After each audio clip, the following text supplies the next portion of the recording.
outdoors. Yeah, that's a good idea. Nobody can.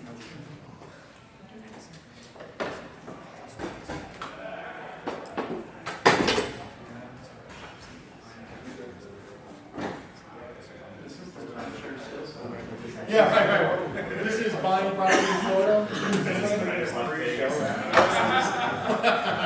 This is real team world.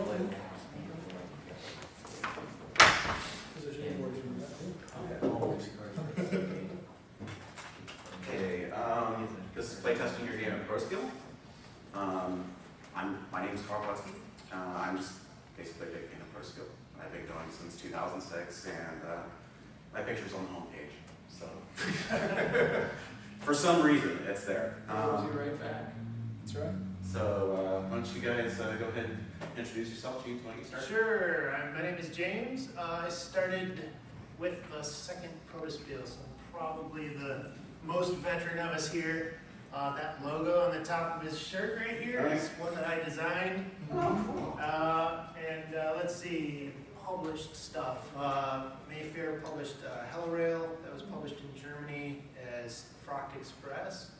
I'm the designer of the Peace Pack, Paints on Fire, but nothing else you would know. Everything else was self-published. Do you have a booth that you want to tell us about? No. I'm probably the laziest guy up here. So I get games to a certain point and I just don't even bother taking them to publishers because then it gets to be work. And you're always prodding James. Hi, I'm Kevin Nunn. I have been going to Protospiel for about 5 years now, maybe 6. I think this last one was my 5th. Here at the con, at the Ape and Living Worlds booth, I have DuckDuckGo, Nobody But Us Chicken. I have DuckDuckGo, Duck Duck Safari, and 1955. At the Z-Man booth, I have Nobody But Us Chickens. And you also got the Rolling Freight. Rolling Freight is, yes, the Kickstarter finished, was successful. It'll be coming out from Ape this November. Cool. And I've got a couple others coming, but I can't. I'm under NDAs. Cool. I'm Phil Chase. I think my first Protospiel was 2004, if I remember correctly, after I moved back to Michigan from New York. And I've been going pretty much every year after that. I think I missed a year. I felt really bad about it. How did I get back into that thing? It was so great. So I'm sure we'll tell you all about it. But I've got Theophrastus with Mayfair Games, Gradual with Atlas Games, Gemstones with K9 Enterprises, and then Digger's Garden Match with Simply Fun. Well, that's good. Hi there, my name is Scott Starkey. Some people know me as Scotto. I do artwork, and I've done artwork for several games, as well as I do my own designs as well. I have an upcoming game from Steve Jackson Games that I can't really tell anything about. And you also had another Sticky Gulch. And another Sticky Gulch in like 2003 or so. It was 2003 because we were published at the very same time. And that's when we met. Yeah, that we met right when we jumped both feet into the lava. Yeah, crazy. My name is Matt Warden. I would be the least experienced of all the Protospielers up here. I went one time in 2009, and that kind of got everything rolling for me. So I kind of bring it from the viewpoint of how, what it can do for you from a mind-changing or viewpoint-changing standpoint. Games that I've produced, I've actually done a number of Peace Pack rule sets. Yeah. So, Castle Danger, Darebase for my early games. Jumpgate came out last year, got the games 2001. Game in 2011 game of the year, sorry. In theory, it's supposed to be a German version coming out next winter. Well, there's a contract and everything. I know what you mean about now it's work. So we'll see. My latest game is called Dicey's Curves. It'll be out in a couple of weeks through the Game Crafter. What booth is that? The Game Crafter booth is, I don't know. But I'm there now way often, so please come down. Okay, let's talk from the Betty Page art.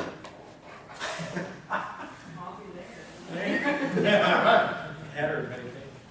Okay, so Protospiel is a game design convention, and it's amateur and established game designers and their playtesters show up and test each other's games.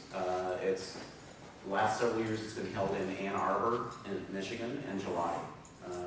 Not always consistent what weekend. Usually seems to fall around my birthday, which is kind of cool. It's a very casual atmosphere. There's not a lot of formalities. Mostly we just get together there and play each other's games. But most of the people there are pretty serious about getting their game, getting good feedback on the games, and giving people good feedback, and getting their games published, and making it so lots of people can play. It was founded in 2001 by Stephen Glenn, who designed the Balloon Cup and it was published by Rio Grande. Dominic Rapuchetz of North Star Games, who did Wits and Wagers and Say Anything, and Mike Petty, who did Oh Really, which used to be called Lots of Two, which just got over the artwork for. And that's now being published as Oh Really by Find It Games. The current organizer is David Witcher, who of Power Myth Games, who has published Canon. He has Nitro Dice coming out for Minion Games. I think it should be here. Right here. Okay, and he is actually working the Mayfair booth this Saturday and Sunday, if you want to meet him. He couldn't be here today because he has a day job. As so many of us do. Okay, so things we do at Protospiel. Play testing, obviously, lots of play testing. There are seminars sometimes. We'll have guests come in, more senior designers who have more experience and more professional designers.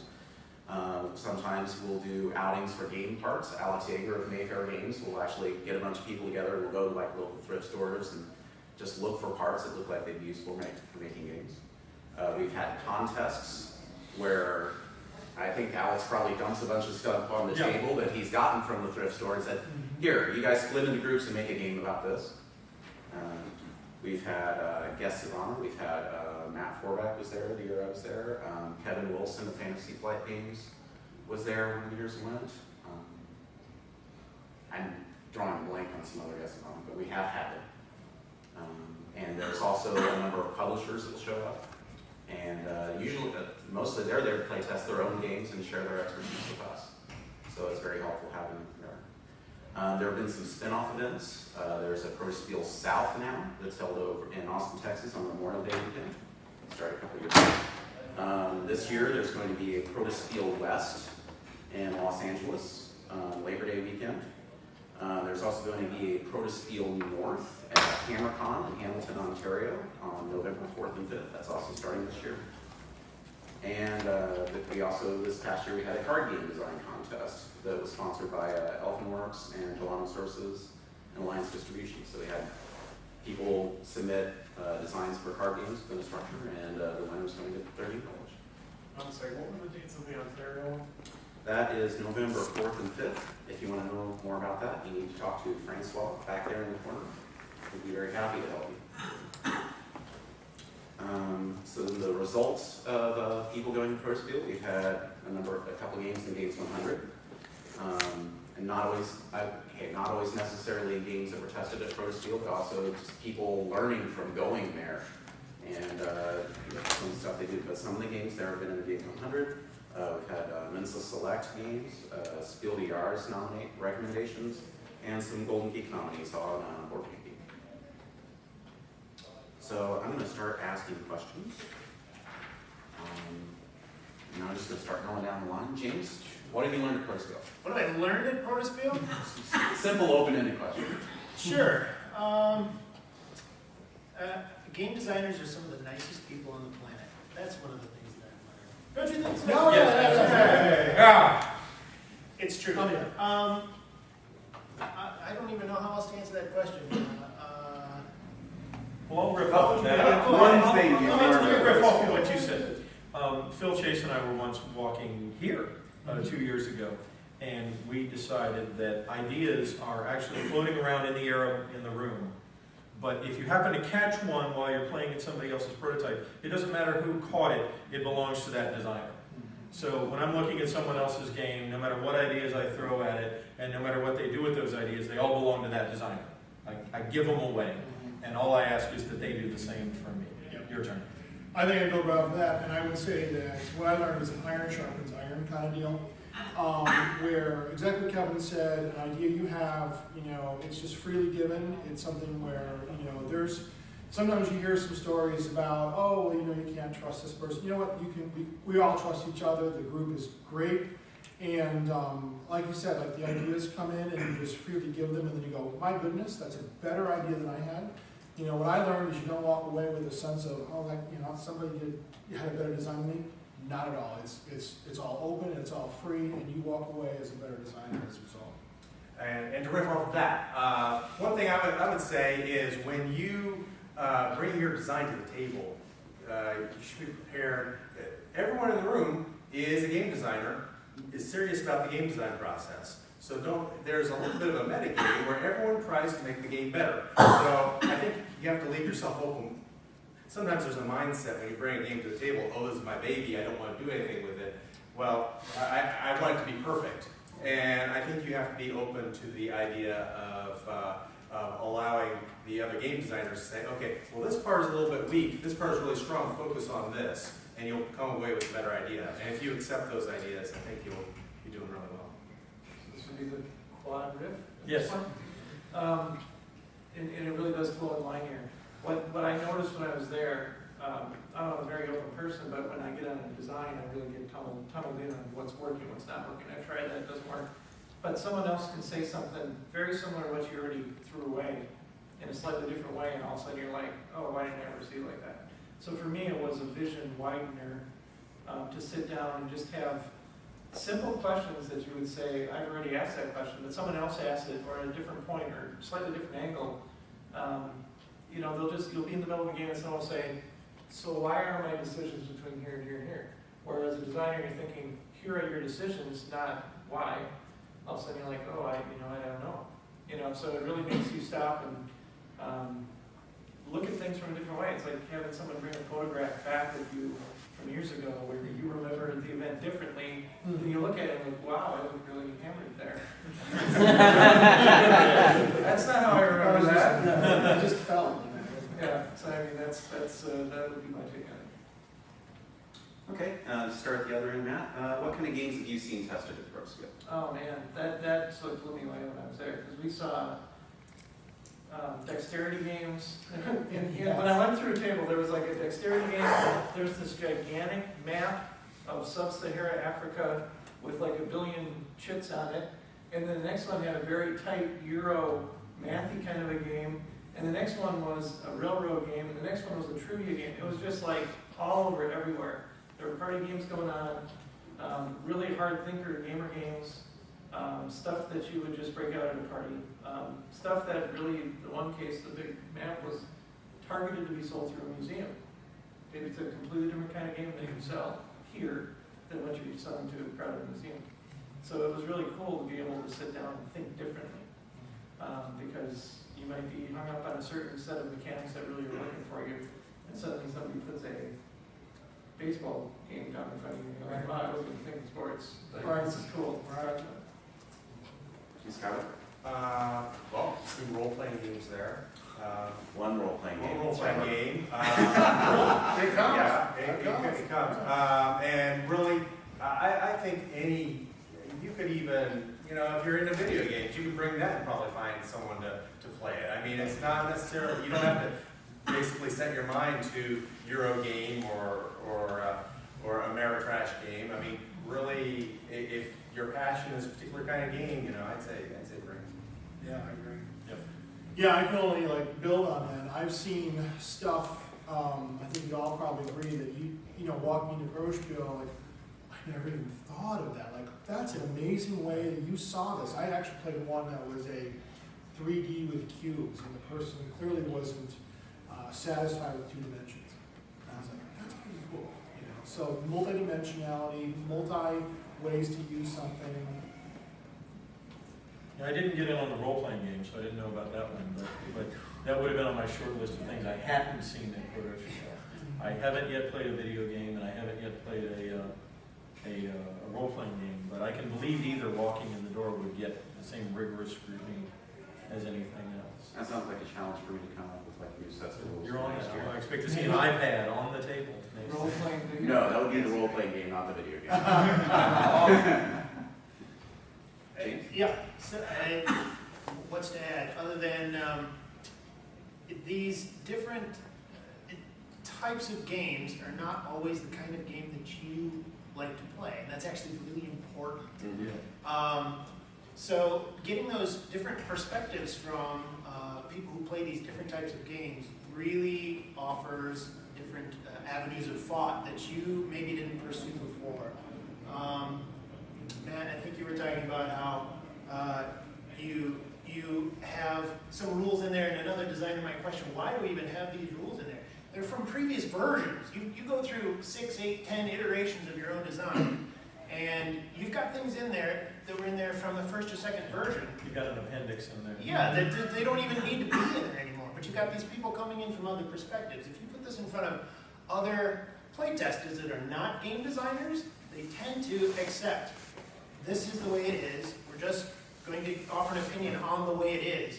Whereas the other designers are going to look at this and they're trying to find internal consistency in your design. And that's very important. I'm going to steal before I let Carl throw another question and mention how important it can be from both sides to be either the Eurogame designer playing the war game or vice versa. Because that cross-pollination is invaluable in both directions.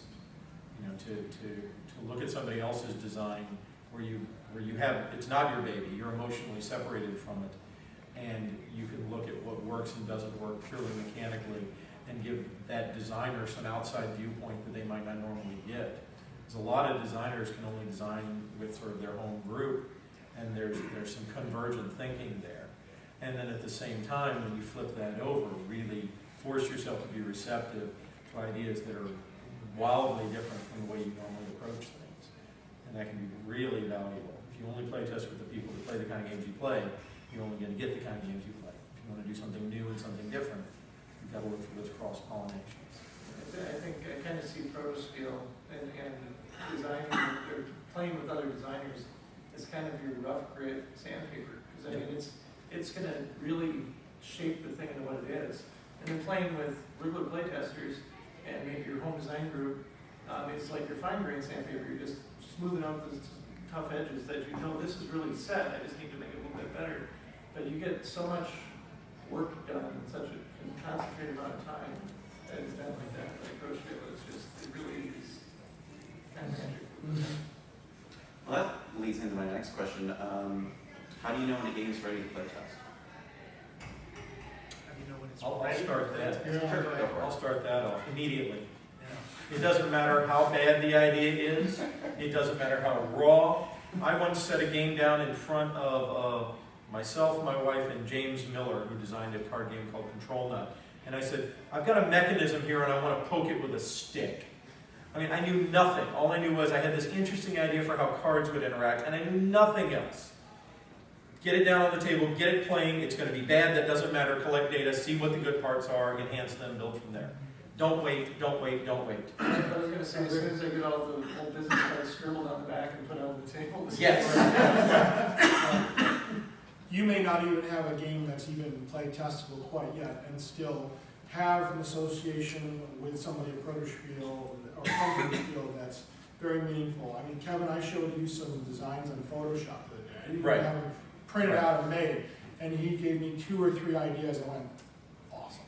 Yep. So even that is great, but Don't hold back. don't hold back. Yeah.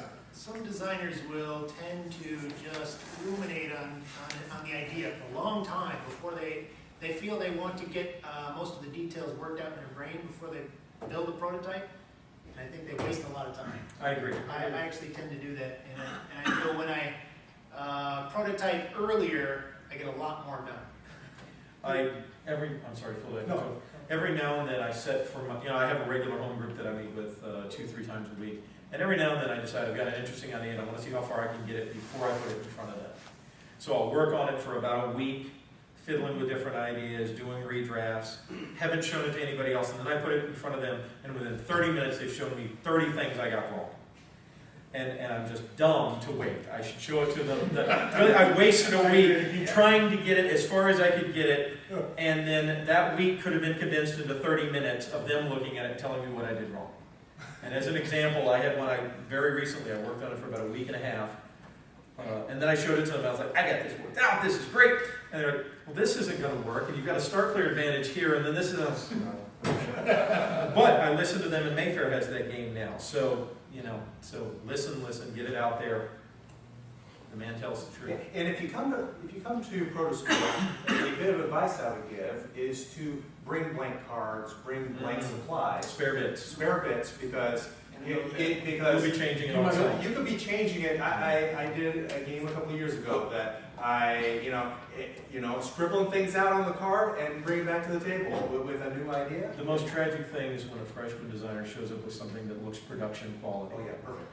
Yeah, it looks perfect, and it's Spend very a lot of money on it. There's gorgeous art, and then the game underneath that gorgeous art needs some help, and they've already sunk all this into getting it. Yeah, it gets in the way of developing your game. It's like having a kid bringing his Legos already built into a perfect model to a bunch of other kids who want to play Legos, right? I mean, really, that's the kind of thing coming to Protospiel with this is done and it's going to go out next week. And everybody else like, no, what about the Kingmaker? Yeah.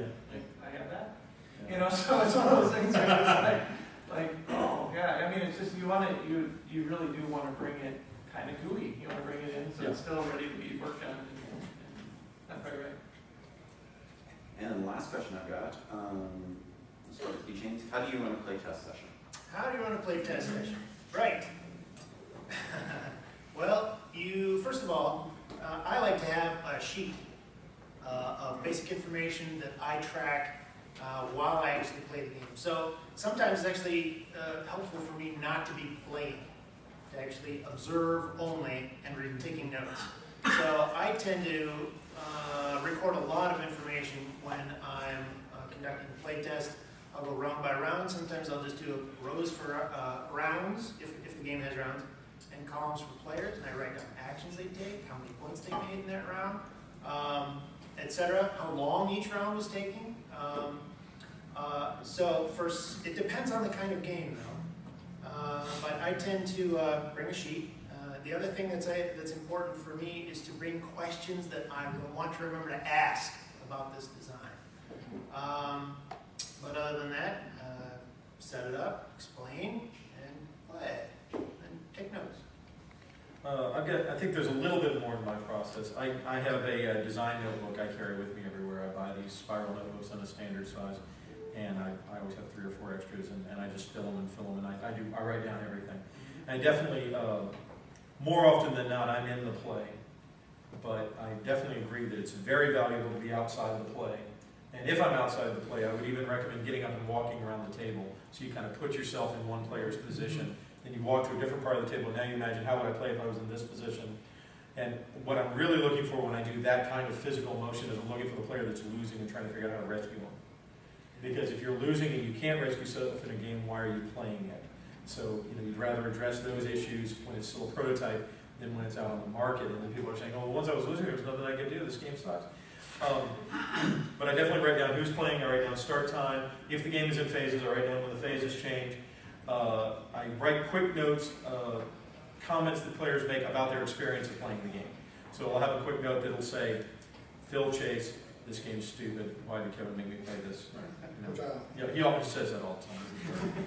And and Scott Starkey, I could do better art. I write that. But I do jot down. Every now and then my playtesters will have comments about just the physical components. It's hard to read this card, the font's bad. And even though it's a proto and I know that it's going to go to a publisher and they're going to bring in new people, it's still useful to kind of know those kinds of things. The other thing I would add is that when I first set it down, I try to tell the players how far along it is.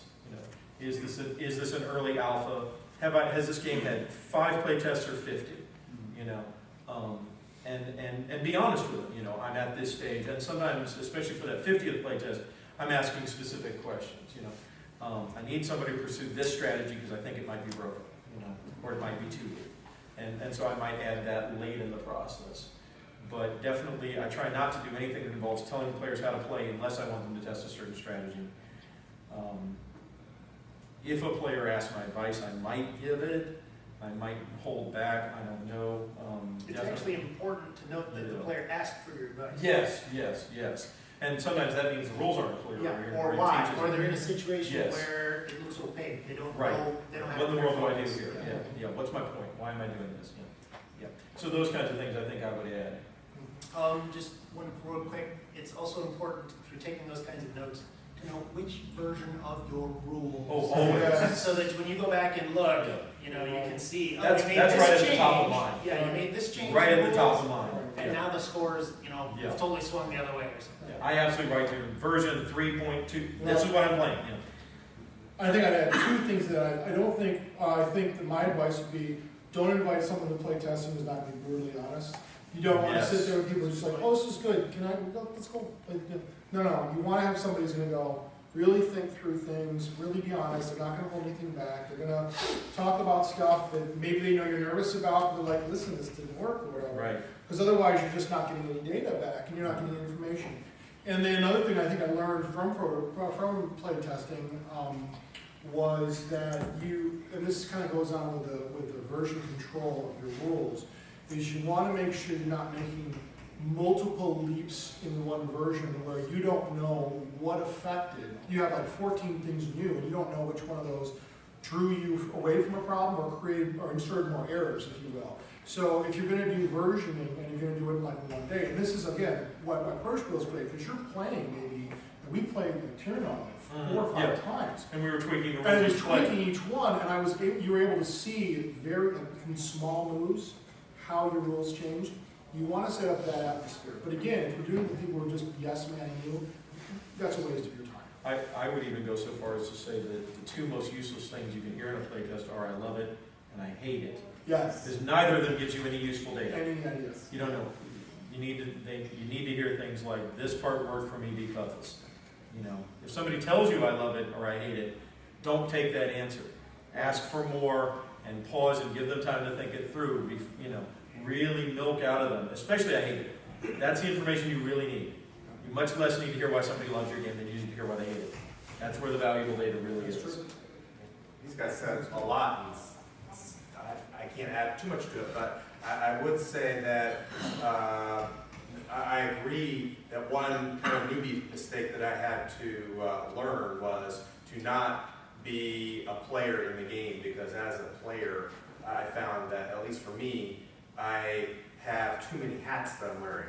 I'm trying to explain the rules, I'm trying to play the game, I'm trying to be a part of this, I'm trying to sort of strategize, but I'm not trying to throw the game. It's just too much stuff. And I don't get a chance to write stuff down if I'm an active participant in the game. So I would definitely recommend sitting out so you can get a perspective, kind of a bird's eye view of the game, rather than as from a player's seat, which you're probably used to. I think at this point I could only subtract. So tell us what not to do in a Yeah. playtest. Pretty much. I tend to provide food, but not during the test. So if I'm a good boy, I get to the end of the play. Usually when I'm playtesting, is folks come over to my place and there's food involved. But that's my ad. Okay, audience questions. Go ahead.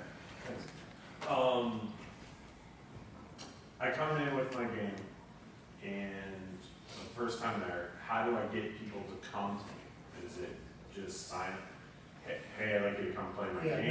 no, How does the mechanic There work? is a There's a sign up. pheromone that we create. Excellent. Designer fun, yeah. There is a sign up, but I have to admit it's largely ignored. If you just kind of see 3 guys standing around and you walk up and say, will you come play my trick-taking game, will you come play my war game, will you come play my, they'll say yes. Okay, so if I come up and, so basically you say, I got a chess variant I want you to try out. The answer is yes. You Yeah, sit down and play. and another way of doing it is plopping it down on a table, setting it all up, and waving at people Yeah. they'll walk by, they'll sit down. You've got game designers in the room, you set a game down with bits. People They'll go start into the moving game and around. go, ooh. Yeah. I mean, it sounds funny, but it's truly what happens. No, So, this isn't like your home game club where they say, oh, I don't like war games, I'm not going to play that. They're going to play it, they don't care what it is. They're here to help each other, they're going to play it. In fact, some of us seek out ones we don't normally play. Yes, Because we're like, oh, I want absolutely. to check this out. Absolutely. Do you guys generally know if it's? Usually explained. Having it written up and read from that is a variety of blind testing, and that happens very late in the process. I have blind tested at cons. I blind tested Greg Lamb's, I don't know if I'm free to talk about it, but I blind tested a game by the designer Greg Lamb. And that's because he needed to know if the rules were clear and if not, where. So the playtest was not of the game, the playtest was of the rules. But other than that, you're on there, you're on hand to clarify, to explain, probably to teach. A lot of us, the rules that we've written are very loosey-goosey, they're not well codified yet, and so, no, we teach them. And the publisher will rewrite your rules. Oh, yeah, absolutely. I mean, Absolutely. with you, but it will go through Maybe editing with you. anyway. Hopefully with you. Hopefully with you. I'll say I usually try to get one draft of something down that's in typed out, printed out. For me, it's usually like notes, but mostly it's a verbal explanation, and it really does. And it's really the I thought I got rid of that and crossed out. Yeah. Forget that, and usually you can make it. That also gives you your version. If you're matching those up with your note taking, having something written down is pretty important, so you know what those notes correspond with. Yeah. I think the judge is Lewis. Yeah, I think you're right. My question was really related to that one. Is this has anybody ever sent in games to be blind play tested at Protospiel? I have not. There have been blind proto exchanges where people at Protospiel have arranged a blind test. For instance, I mailed a kid's game to Phil because he has 2 kids at home. And two. And Yeah. they're not my kids. I don't know how many. I've received 2 games. Do you know how many kids I are know yours? one, yeah. But that was outside of the con.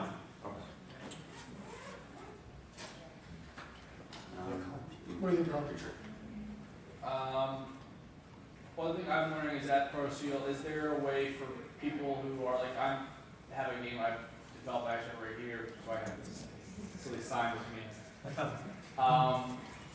Because I didn't know about cons like this existed. Sure. That would be a lot better for what I'm trying to do. But a way for someone like this who has a game that they've been working on for a long time, I have had over 100 play tests of, to make contact with publishers. That is a hard thing to do. A lot of publishers, like I got lucky, I'm trying to talk to the guy who owns Fat Dragon, but he's really busy.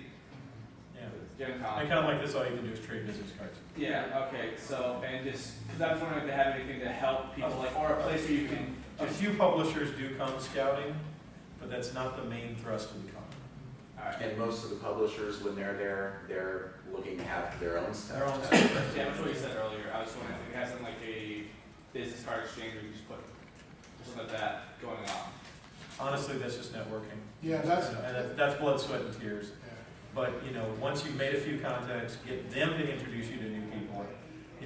Don't be afraid with a publisher if they pass on your game to immediately say, who do you think might want this? Who do you think this might be a good match for? That's right. I took a great meeting at the first Board Game Geek Con, that would be about 5 years ago, with the CEO of Days of Wonder. I was 5 minutes into my pitch and he started laughing. That's never a good sign. It turned out it was because they had an unannounced game that looked a whole lot like what I was pitching. He said, this looks really good, I already have this game.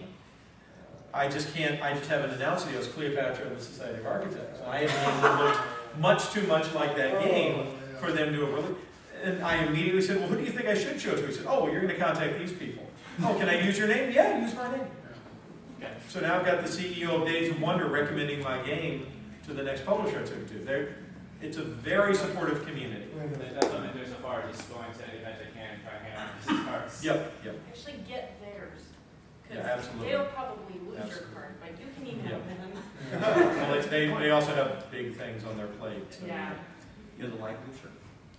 You ever wonder whenever you're playtesting with a group, do you tell them any story information about it, like setting or anything? And if you do, does that ever affect things like they start to play more in the role? Depends a lot on the game. It does. I mean, Yeah, some board of the game. games are truly just mechanical games, and the designer is trying to get out of it. Does this type of bidding work in this section of the game? But I'm thinking of like Carl's got role-playing type games. I'm thinking of your Atlantis game, which I still think is awesome. It was set in a setting that you could just get into it. We were killing stuff. I mean, it was just a run around, kill stuff type thing. We actually spent more time getting killed, is what happened. But you got into it because of the setting, and Carl did explain at the start, this is the situation you find yourself in. Let's go. You know, and I think so for the type of game, if it matters what the setting is, what the background is, if you are doing a very complex strategy where cultures and religion and stuff like that play a role, bring it out. Mhm. You in the dark gray shirt in the back? I've been trying to build a prototype for my game, and I find it almost prohibitively expensive. About how much should I spend on a prototype? Yeah. Carl, you gotta Go to Hobby Lobby, 10 minutes. Just out of curiosity, what kind of components are in your game? It's the card game. The game I'm trying to make is a card game, and I find that getting. I got this. Yeah. Yeah. Card games, the very earliest prototypes, one of the best things you can do is if you got old business cards, scribble on the back of those. They're really cheap, very easy to come by. Sometimes use index cards, cut them in half. As you get more refined, one of the things I'll do, if I have like old Magic the Gathering card games or all the kind of cards that you see over in Card Hala, like you get tons of cards over here. Put them in card sleeves. Print out, use them as a stiff backing, and then just print out your cards on pieces of paper and cut them out and stick them in the card sleeve. All right. That's great. And there are a handful of different card prototyping services out now. So if you get to a point where you got your artwork done, you just really want a uniform type of deck. The things that Carl's handing out is from the Game Crafter. That's one site. Superior POD, Arts Cow. There's a couple different sites that let you make what are essentially vanity card decks. You can just, and they're not prohibitively expensive. You're talking tens of dollars, not hundreds. I don't know, for a deck of cards, I don't like to spend more than about 50 cents. Well, That's what they cost me to make it home, and that's. well, and It that depends. depends what you're using them for. Absolutely, Yep. absolutely.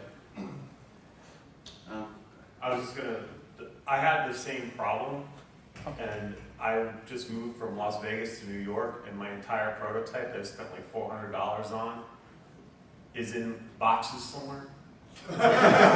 So I had to, I wanted to come here and play test it, so I learned a trick with produce your cards on a 4x6 layout in like Microsoft Publisher or something, save it as a JPEG, and then send it to Walgreens at 10 cents a picture. Thank you. And I'll come out and say that Kevin's made fun of me, rightfully so, for the guy who just loves like the Photoshop and does all this art and then I have to change it. But, and that's just because I like the art of it, but now I totally agree. You're gonna want, even if you care about the art, just do a template and write on it. You know, even if you really, okay, if you have to have a color scheme or something, fine, but get it down to a templatized, very general thing and then print it out. That's a great idea, by the way. I was paying 10 cents 2 cards. That's very good. So this may be a more general playtesting question, but how do you handle well, I wouldn't have done that if I had known that issue with the playtest. Like if you clarify a rule someone was unsure about, or you add another rule that maybe wasn't immediately apparent at first, but that you maybe forgot, and the players say, well then I wouldn't have done all of the last 10 moves that I did. How do you guys handle that? I mean, like I said, might not be too bad at first because people are kind of rolling with it, but generally how do you handle that kind of issue? That's a tough situation. It depends. I think you think your lucky stars that you didn't publish it first, and then people are angry that your rules were unclear. Right. Well, Yeah. like, but he's not, I mean, I'll just you're read from explaining the unclear something like rules, you know, spokesman, you know, with your glasses. It really depends on how far away you are. If it's in the player's turn, I'll let them reverse course a little bit. We are play testing. As long as everybody's got that spirit about it, I'll say, well, let's back up through that turn. What would you have done if you had a different understanding? If it was 4 turns ago, let's just keep going. Let's just keep going. Just keep going. If it breaks the game, let's set it up and start over again. Yeah, so a couple of things. One is when you're playing with other designers, generally they don't care whether they're not trying to win or anything.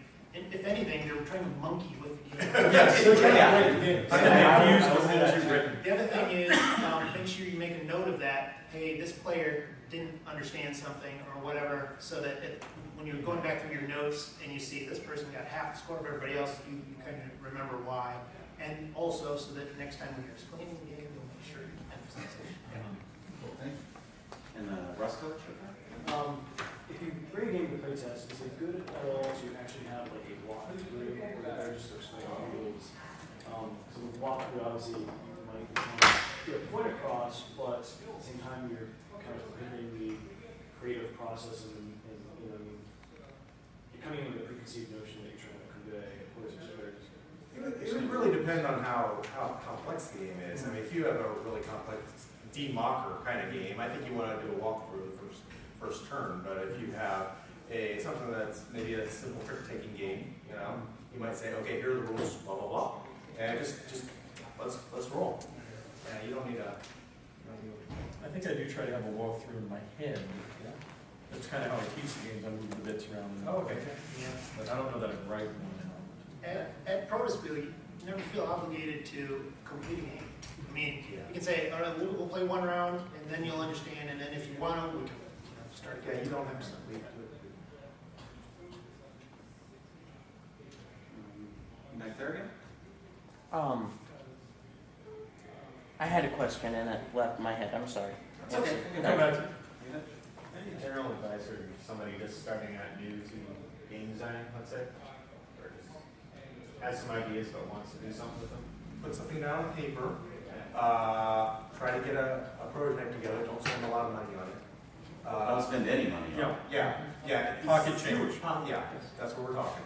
Turn it on. Index write cards, it down. coins, dice. Yeah. Stuff you got on hand. Yeah, be cheap about it. Don't be expensive, and try to get it in front of, push it in front of people.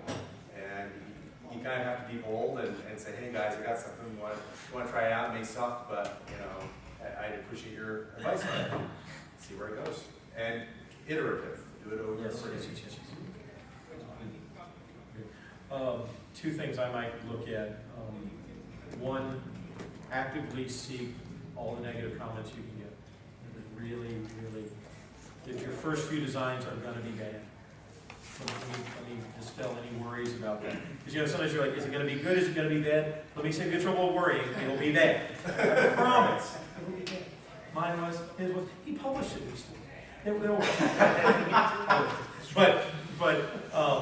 But seriously, elicit that negative feedback and deal with it.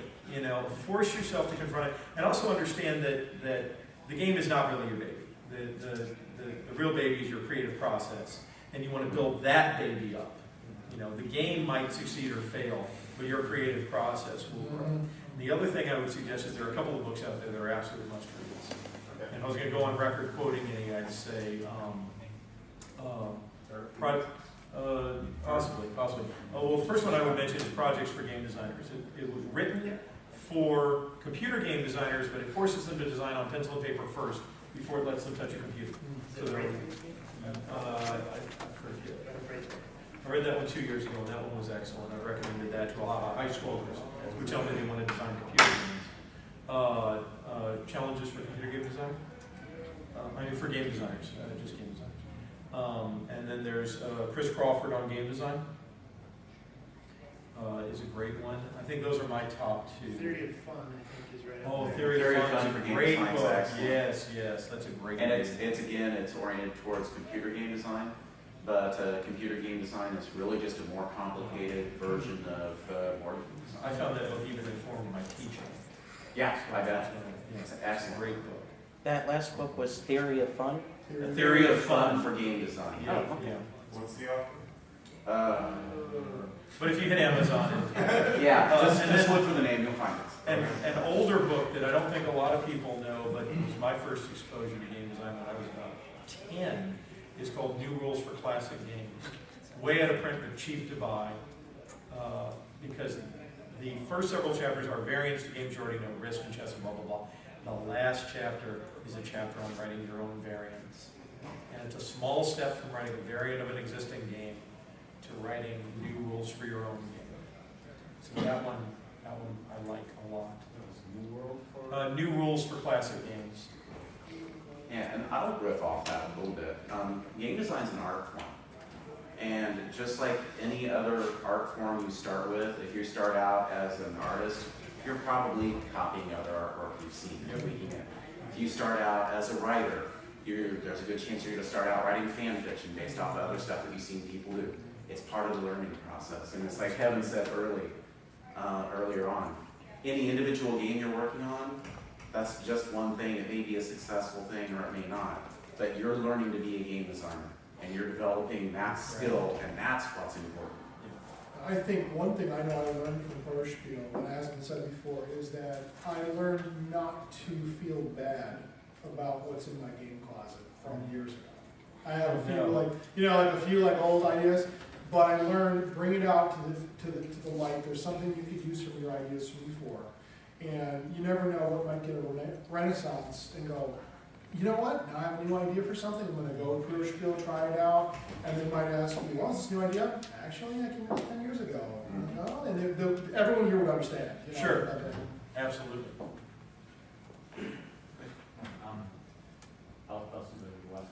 About the organization of Protospiel and the thing. I attend Spiel Week out in Albany, New York, which is, I guess it sounds incredibly similar to this, but it's more like 30 or 40 designers now, like 1,000. And Z-Man got it. Okay. Wait, what now? We have 1,000 attendees. Yeah, that's great. So We haven't mentioned how. What would you say attendance is? This year was what, around 50 to 60 maybe? Yeah, okay, so they're about the same really. Yeah. My question then is about like, alright, so say somebody wants to come to Protospiel all the way out to Ann Arbor, do they just kind of show up and say, "Hi, my name is Don Rickles, I've got games to play," and I'm going to tell you Yeah. You can pay at the door. You can go to protospiel.org is the website, and there'll be information up there, depending on how frequently it gets updated, which is not very often. But early on in the year, David will figure out where it's going to be and when it's going to be, and he'll make that announcement. And then he'll announce when you can pre-register. And you can pre-register for a day, or you can pre-register for a weekend. What? There's also a Yahoo group email list. You get a badge. Hmm? You get a badge. Oh, Your like collection. a But the board game? organization, I mean, you can show up, pay your fee then, but I mean, you can pre-register and come in. The time I was there were, I think it was maybe 40 people total, and probably about 10 or so of them just walked in because they were locals that said, "Oh, there's a game design thing going on." How did they hear about the local? David went around and stuck, I mean, almost like he had a band that was playing that. Stuck flyers out around the community and people found it, but it's a college town. Yeah, and that's part of the reason why we're doing this, because we want more people to come, because the more people show up, the better ideas we The get. better we are. Absolutely. We're role-playing game designers, so we would be like the one here. Oh, second role-playing game designer. Oh, Please come. I'm in. Alright, so the question I have is what would be the benefit, or can you kind of sell us on bringing that, because it does sound very game heavy, for board game heavy. And second, what would you guys expect from us in terms of, because we have sort of a way of playtesting that is mostly blind, it's actually mostly just people just exchange files. So what would you guys expect in terms of what we would bring to the table? Because the explanations are not as, the setting matters a lot, religions, things like that. So first question is, why should we come? And then two, what would you expect from us to bring that would make it a good experience for you guys if you're not role players? Right, so I've actually done some, not at Protospiel, but I've done some playtesting for, I don't know, anybody know Paul Sega? He's one of the indie. My Life with Master. Yeah, My Life with Master. He's working on a Minotaur themed one. And those are smaller games though. So part of it might depend on the scale of the game. If you've got a really huge game, I would maybe recommend, because you're probably not going to get people to play all day long, right? But you could. If you had a monster role-playing game, people, you probably want people to play, It would be an hour, 3 hours. You want to tell them what they're in for. 4 hours. Yeah. So you're going to want to tell people what kind of scope you're expecting, what to test. So especially if you've got maybe a subsystem, if you've got maybe magic or something, a subsystem or whatever, or a combat subsystem, you might want to sort of craft a scenario where that's going to be the thing that's emphasized. So part of it might depend on the scope of it. I think it makes sense to boil down to exactly what you want to focus on in the session. Because of the time constraints, you probably get a group of people sitting around, but you really want to focus, so you wouldn't be able to do the. I wouldn't expect for you to get a lot of help on theme and color, I would get a lot of help around Mechanics. Yeah. mechanics We would pick and apart the mechanics. this doesn't, or things that don't seem to make sense. Especially do the This doesn't mechanisms. fit. You know, you're in sort of search your world, Setting. and all of a sudden, I feel like I'm a Mac and it doesn't seem to fit. You know, so I mean, make it that kind of thing. But My recommendation would be to have like a pre-generated adventure, the Yep. features, the mechanisms that you are least comfortable with, yeah. and have pre-generated characters unless character generation is specifically what you want to test. And bring those things and let people try it out. I'll be honest with you, most of the feedback I got on my role-playing game was, well, I haven't role-played in forever, but I had a good time. Now, that's right around where Kevin's feedback. That was good. That was good. Now- On the other hand, I had so much enthusiasm about it that I didn't publish the game, which is not something that I was sure I was going to do. And if nothing else, I met so many interesting people there, and so many people who got, just the people you meet, I think, makes it worth going.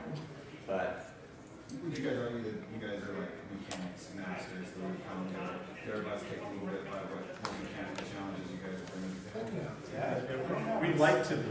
We'd like to. Now, you should have the opportunity to, on the list, you can preview for people, right? You can say, hey, if you're interested in this, yeah, this is what I'm bringing, go to the site and check it out, and if you're interested, send me an email, and then you can actually pre-put together a group that's actually more interested in all of it. Right. That's pretty cool. It would probably take a little more work than game conversation. all right. We've got time for one more question. Looks like. Go ahead.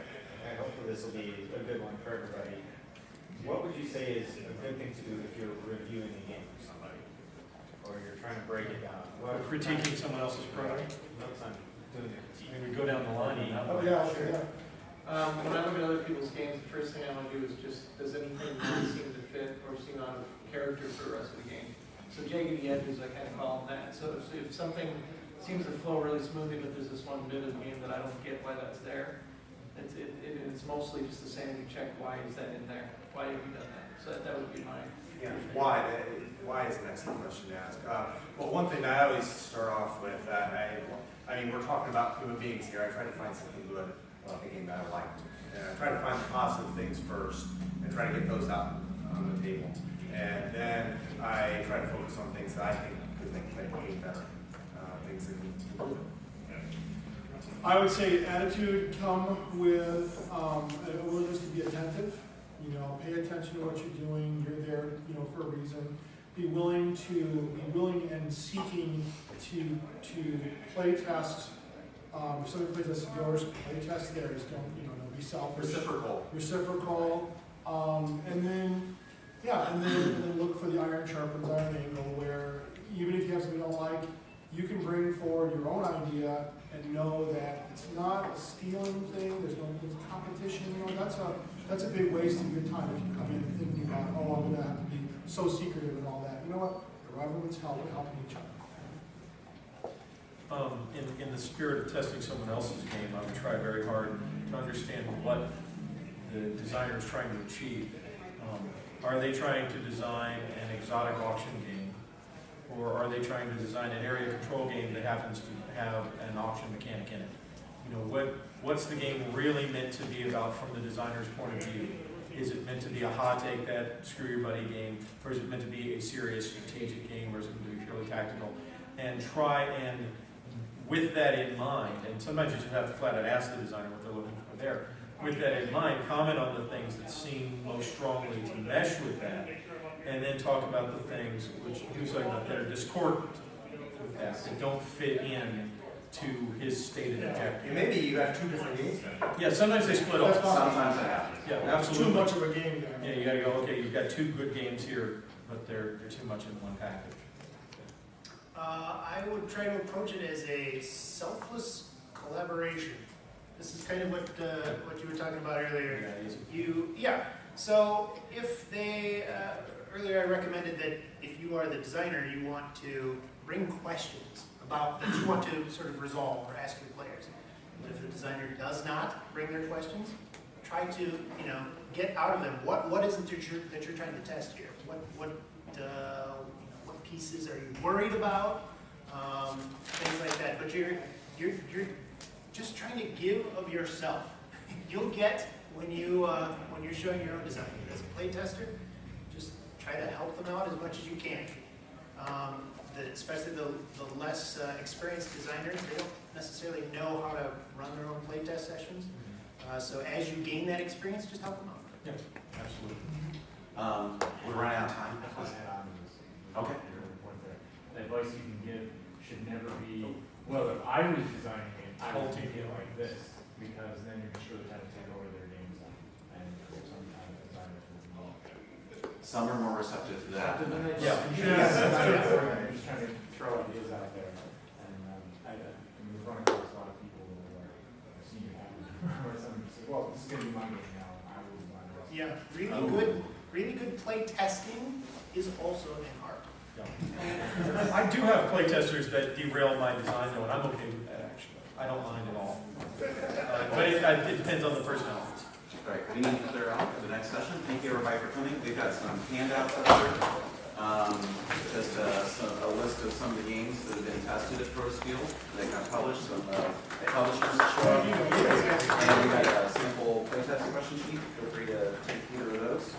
We've also got some display some games. Good to meet you guys. Good questions. Thank you. Oh, and if anybody has tickets that they didn't get me, that would be great.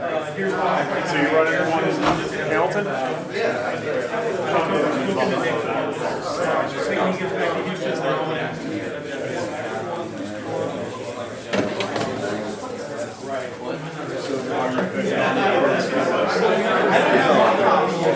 Broke the damn thing I might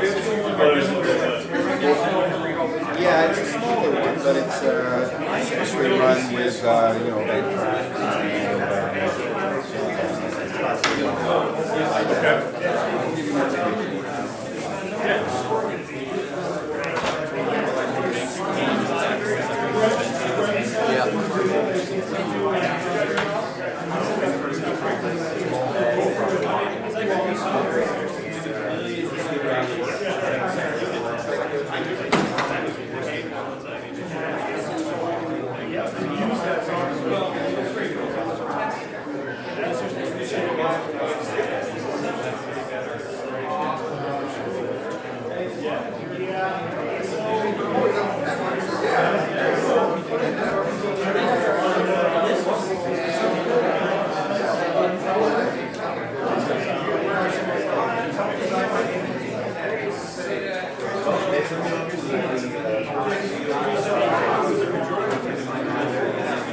Huh?